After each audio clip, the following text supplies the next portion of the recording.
Welcome back, everybody, to another episode of the Attract and Standout podcast. I'm your host, Darlene Hawley, and I'm thrilled to have you all here with us today. I have with us Lisa Raebel. She is the owner and founder of Rebel Girl Marketing. And as a girl who loves marketing, and it's one of her favorite topics to talk about, I cannot wait to dive into our conversation today. Welcome to the show, Lisa.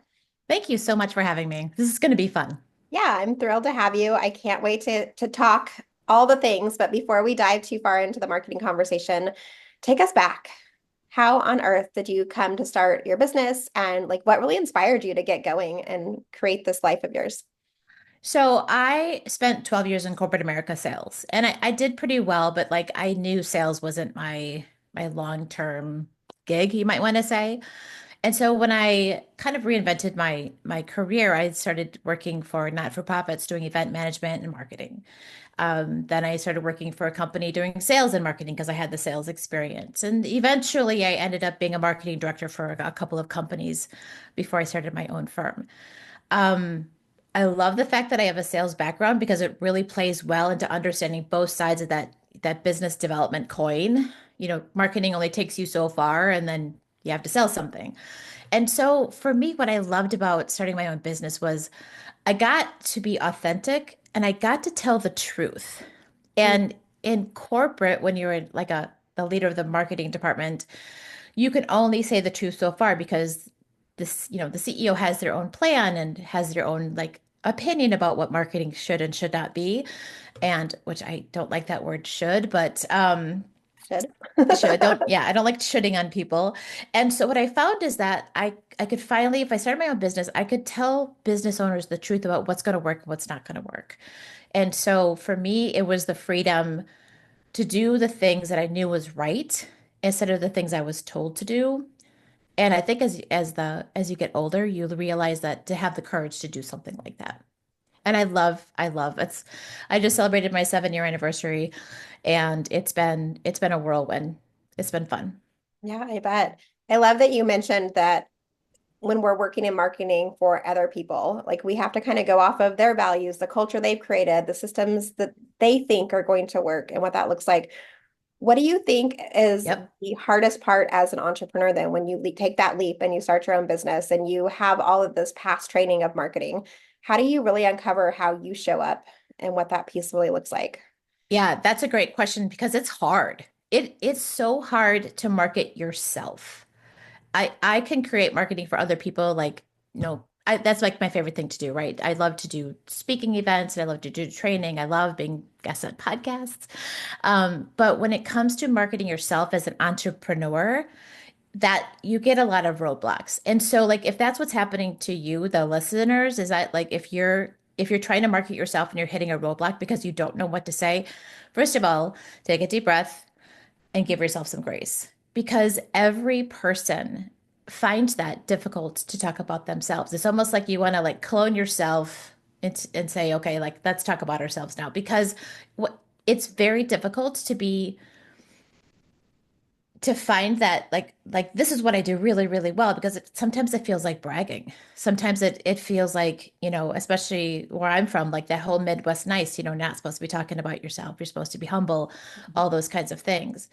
And so the most difficult part of my job as an entrepreneur is marketing my own self. I always say I need to take my own advice that I give my customers. So I think that's the hardest part of being an entrepreneur is being able to create your own marketing. Yeah, I remember when I've had my business for it'll be 19 years this summer that I've Wow.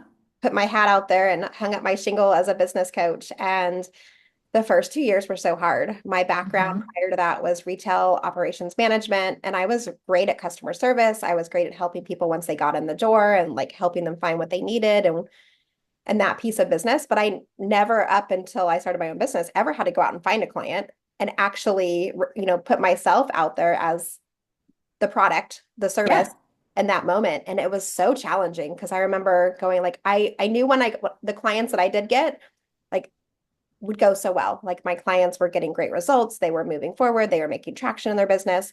But putting myself out there in the position to like actually market myself felt Right. like a fish out of water. I often joke, I'm like, I felt like a little girl playing dress up in her mom's business suit because I was wearing business suits and I was wearing pantyhose and I was carrying a briefcase, which is what I saw the other business coaches that were, I bought a franchise. And so the other business coaches that were part of the franchise as well, they were, that's what they were wearing. And that's what they were telling me to go out there and do. And I just felt so awkward and Yeah, uncomfortable. And it really took me a solid 2 years to realize like I was trying to emulate other people. I wasn't showing up as my true authentic self. I wasn't relaxing and right. settling in. I felt like I was wearing a mask, not a COVID mask, but like a Mardi Gras mask, where I was like peeking it down and people were seeing a little bit about me. But then as soon as I would get, a little bit nervous or unsure of myself, it would go back up.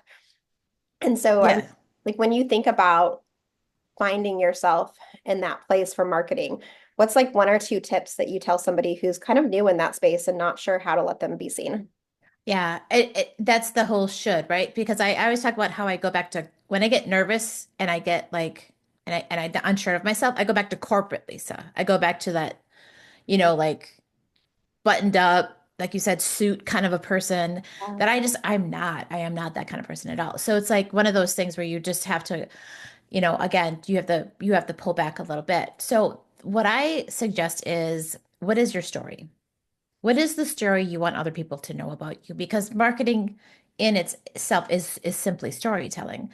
And so once you understand your story and what you need other people to know about you and how you help, what problems you solve, the solutions you provide, how you work with people, once you have that story down, and that's pretty easy to write if you think about it as a story, then going out and selling is simply telling that story to other people.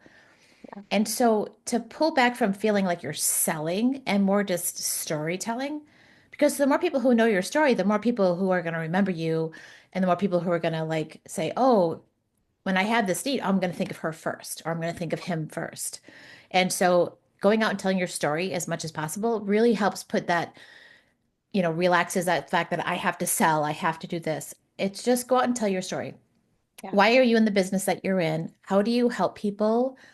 And tell them that you're open to new opportunities. Yeah. That's it.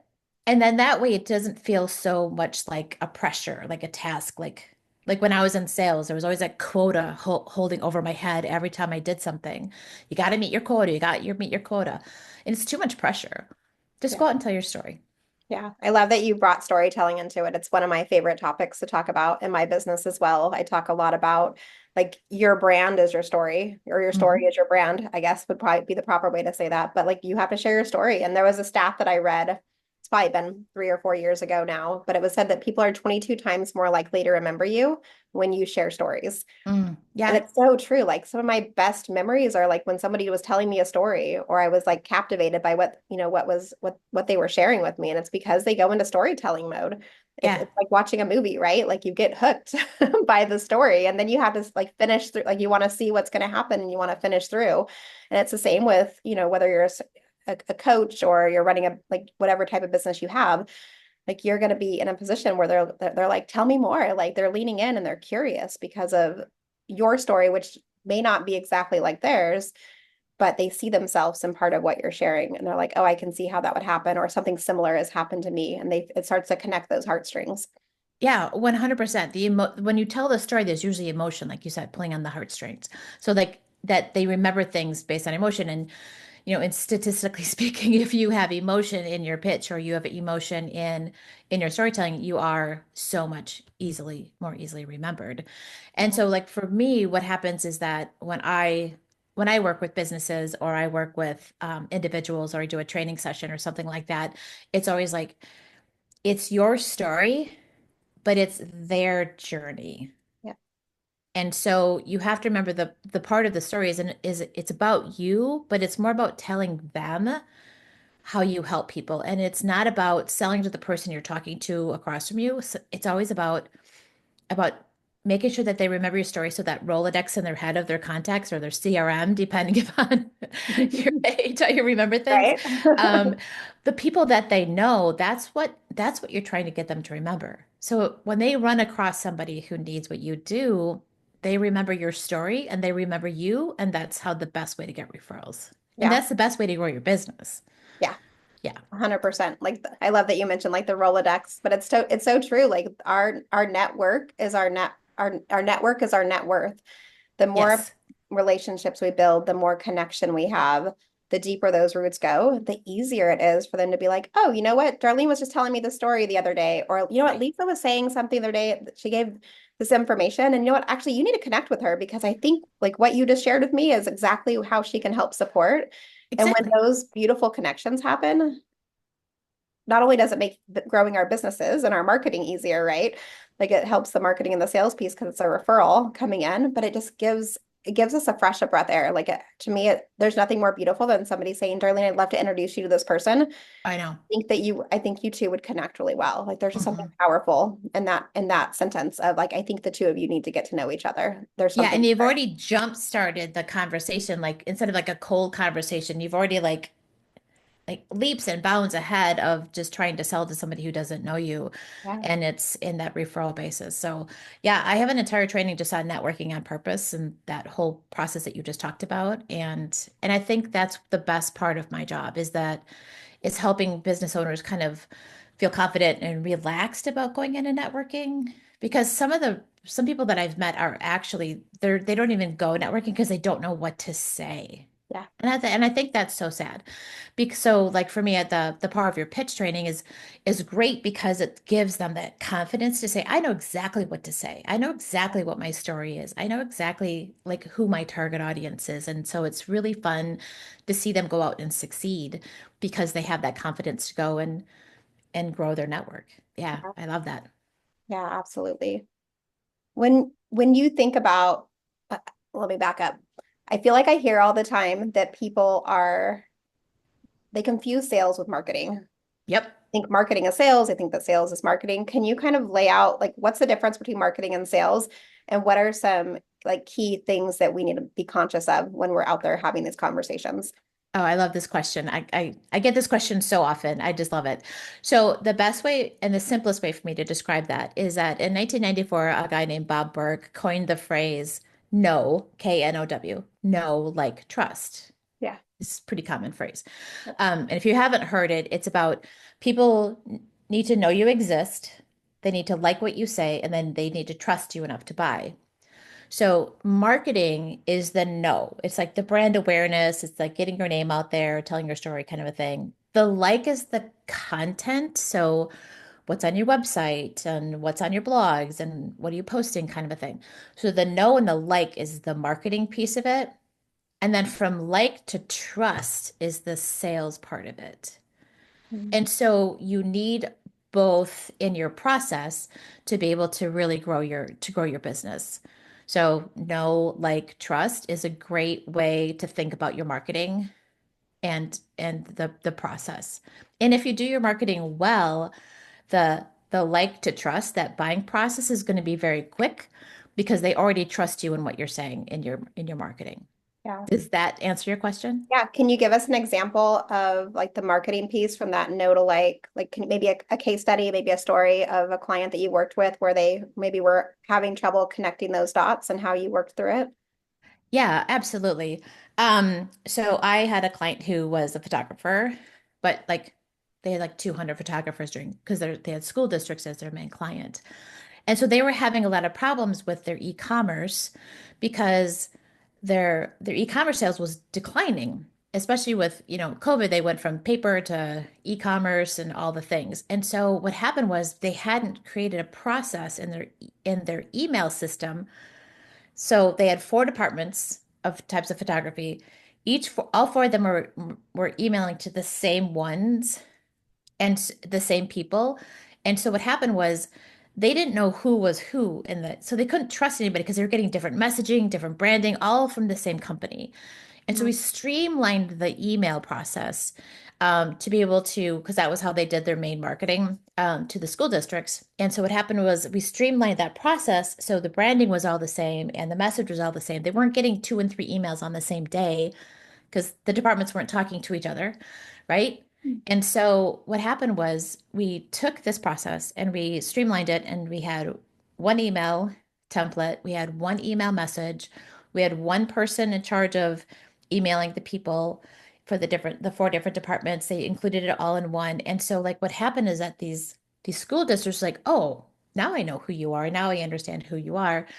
And they went from incoming it's incoming calls to their company went from like two or three a month, went to two or three a week Nice. because these clients, these prospects were getting the same message and the same look and the same branding before. They were like, I don't know, this is this the same company or is this a different company? It looks like the same name, but I don't know, you know? And so it's all about like making sure that your branding is on point, making sure that it's the same message and the, all the branding parts, which is the, logo, font, colors, those baseline things, making sure that's the same in every piece of branding and marketing that you have going out there. But Because it's hard to, if you're sending different messages to the same people, they can't trust you. yeah, there's that saying, when you confuse, you lose. Yeah. I'm drawing a blank on, I think Donald Miller actually is who said it, I think.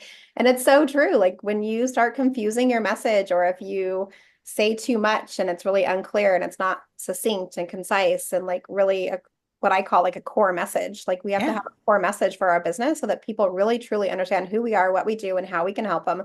And then from there, we can talk about things that are within that core message. But so often especially like when you're out networking, like I feel like we verbally vomit all over the people that we're Yeah. talking to, and we confuse them so much. They're like, what the heck did that person say to me? Like, I just need to like, where's the bathroom? I need to go like go splash some water on my face for a minute. Like, I don't know what they just told me, but now I'm really confused and I'm not sure why I would even call them anyways. And they hand Yeah. me their business card and their flyer and their brochure and all the things, and they already have an appointment on my calendar. Like, you're like, I know. that's too quick. Yeah, I call that the show up and the throw up. It's kind Yeah. of that, you ask the question, so what do you do? And the person doesn't stop talking for like 2 minutes. You know, their pets' names and their kids' names and where they went on vacation, 2 their minutes entire isn't bad. resume. It's when they go for like 10 minutes that I'm like, Oh, oh. that is bad. Yeah. Like a potty break, timeout. Yeah. So, yeah. So I'm a big believer of there's a million different ways that we can market our business, and that Mhm. we have to find the way that's going to be in alignment with who we are and how we show up and what feels great in our skin and like what feels authentic and true to who we are. And like, don't do marketing strategies that you see somebody else doing just because somebody looks like they're successful doing it, if it Right. doesn't feel in alignment with yourself. I'm curious, because there's been so much transition. We're in 2025, it's like a new political era. There's just been a lot of shifts since the pandemic. What do you think are some of the top marketing strategies that are actually moving people, like moving the needle forward for people right now? They go back to the basics. And so what happens is that because we are inundated with so many kinds of marketing, we don't like is this going to work for me? Is it not going to work? Like it's very, very confusing. So like literally just go back to the basics. Um, I don't remember the coach's name that did it, but like every time he started a new season with his basketball team, it was a college basketball team. They started with how do you put on your socks? Hmm. Because how you put on your socks is going to affect the health of your feet, and it's like like he literally goes back to that basics. That's the start of every season. And when you get to that point where like I don't know what to do next, dial back, go back to the basics. Start with, why do I even need marketing in the first place? What am I trying to accomplish? Am I a brand new brand and I need to get the brand awareness out there to people that know that I exist? Do I need new clients? And so how do I do that? Do I have existing clients, but they don't know that I've added this product or service and I need to upsell or resell to them? And so it's about why you need marketing in the first place. For me, a lot of the times it's to tell people that I'm a subject matter expert so I can be a guest on a podcast or get on a stage. Yeah. And so if you understand why you need marketing in the first place, then you can go, okay, now that I know why I need marketing, let me figure out who that audience is. And once I figured out who that audience is, then I can talk about my messaging. And then once I know what that is, then I know where I can go and where they hang out. We do this whole rifle. I mean, we do this whole shotgun effect. Like we're just going to market to everybody and hopefully I hit something instead of like more of that rifle effect of like being very strategic and very targeted in Yeah. what my messaging is, who I'm going to be messaged to, and where I'm going to go. Yeah. Yeah. I love that, going back to basics, because we forget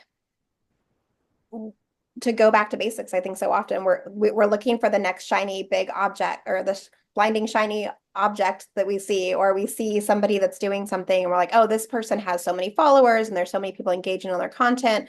I have to start doing reels, or I need to start dancing on TikTok, or whatever the random, those are definitely not strategies that I use in my business. Right. I know it Yeah. works for some people because I have some clients who do really well with that.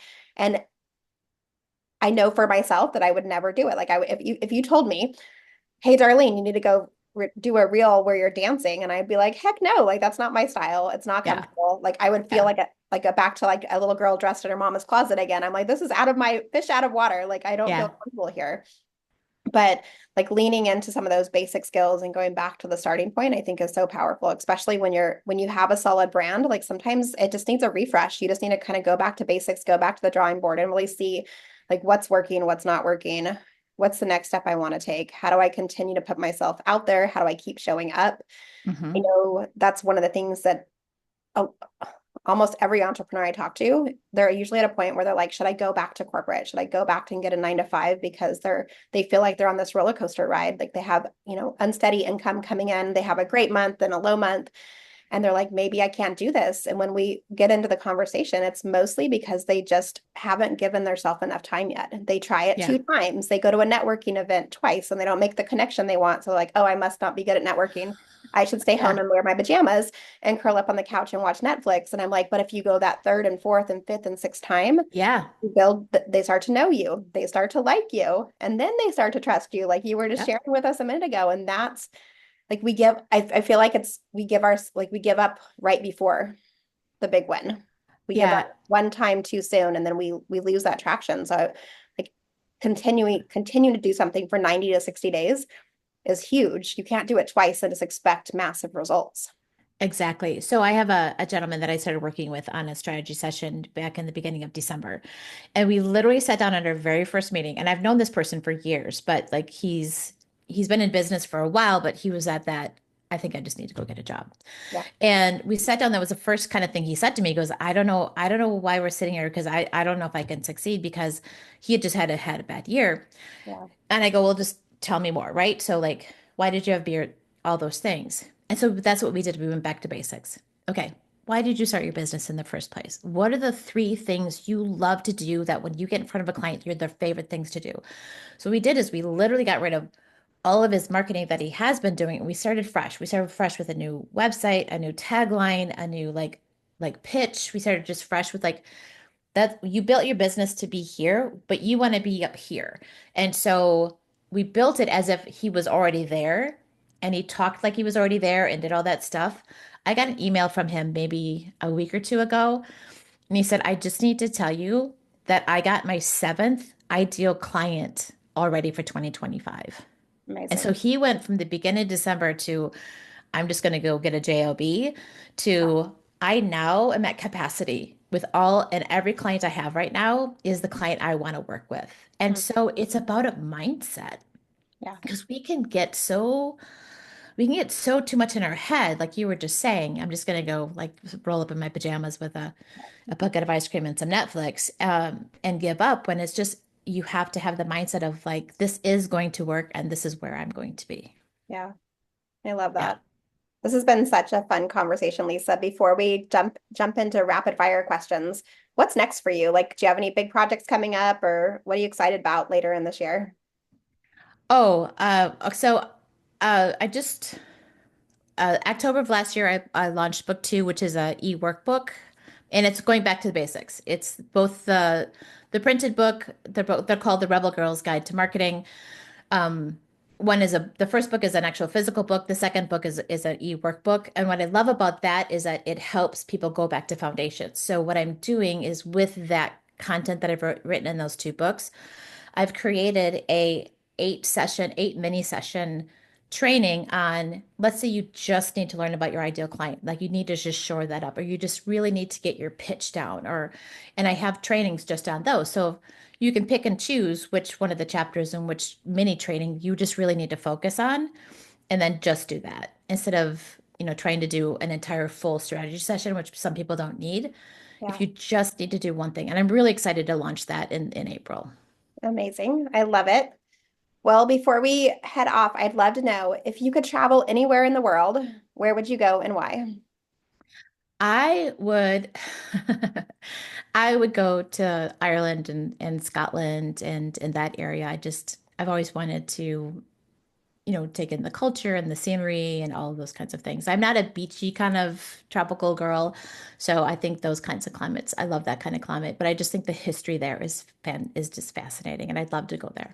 Yeah, we did a 2 week road trip around the UK this past summer, and we got to go to Scotland and London and everywhere in between, like all the places. We didn't get over to Ireland, unfortunately, but that's next on my list, and it was so fun. Actually, I think my favorite place over there was Wales. So make sure you add Wales to your trip while you're there. Absolutely. Yeah. Like that whole like getting into London and then going up to Scotland and then yeah, I would love to do something like that. It That would was be it great. was it was a lot for driving because you drive on an opposite side of the road and like you're on the opposite side of the car and like it's a different road trip for sure. My poor husband had to do the driving, not me. Yeah. But it was such a cool experience and My so much. husband's driven in Ireland before, so he's going to be doing all Oh, the he's good. driving. Oh, he's good then. Yeah, he's a professional expert at this point. Yeah, exactly. And when you like to relax, reset, and recharge, where do you like to do? Where do you like to go? What do you like to do? So I in my space I have like a nook that has like a really comfy chair and I, grab a book or I'm also like massively into movies. And so like I might just watch a movie or I might just read a book or something. But it's for me, it's the quiet. I need not a lot of noise and distractions around me, just a lot of quiet. And so there's a park really close to where I live too that has a swing by a pond, which is a beautiful quiet spot to sit and just think and meditate. And so yeah, for I love me it's that. because I'm in front of people so often, I need to get back to the quiet and to solitude. Yeah, I love that. And my last question for you is, what does it mean to you when you hear the words attract and stand out? Oh, yeah, that's great. I love that because it could be about like what you do and how you solve your problems, but the standout is when what you do and your marketing is about their journey. It's about you make everything about them because then it's much more memorable. I mean, I think it's David. I always say his last name wrong. I think it's BB. He said, content marketing is like dating. If all you do is talk about yourself, there's never going to be a second date. And Mhm. so what I like about that question is you can stand out and attract people, but make it about them and how they benefit. And that way you become much more memorable to them. Mhm. I love that. Lisa, thank you so much for being on the show. I know people are going to want to connect with you and they're going to want to get your books and your new workbook and definitely like go down your rabbit hole. So where should they go to? Your website, your social media? Where do you like to hang out the most? Yeah, the website's probably the best place to go first. That's Rebel, Rebel, rebelgirlmarketing.com. But I am very active on LinkedIn and Facebook as well. You can find me there, Lisa Raebel or Rebel Girl Marketing. Those are like the places I hang out the most. Awesome. All right, everybody. Well, that's actually I have one more question. I know Okay, you have a go. free gift for us. Please tell Oh, everybody about your free gift. I almost forgot. yeah. I can't believe I almost forgot that one. So it's a one pager. It talks about the 10 myths of marketing and what you may have learned that you need to unlearn and do something different and to find true success and better results for your marketing. So yeah, just send me an email at lisa@rebelgirlmarketing.com. Just in the title, just in the subject line, just put 10 myths of marketing and I'm happy to send that off to you. Awesome. We'll make sure that the email address and if there's a link is attached below as well so that you guys can grab them at your convenience. Well, Lisa, thank you so much for being here. It's so fun to talk to somebody else who loves marketing just as much as I do. Thank you for sharing your heart and your story with us today. Thank you. And yeah, and that's a wrap, everybody, for another episode of the Attract and Standout podcast. As always, please hit subscribe, share with your community and with your friends, and let Lisa and I know what was one of your favorite takeaways from today's episode. We can't wait to hear from you. And as always, remember, I believe in you. You're allowed to stand out. You're allowed to shine. You're allowed to be you. We'll see you next time. Bye, everyone.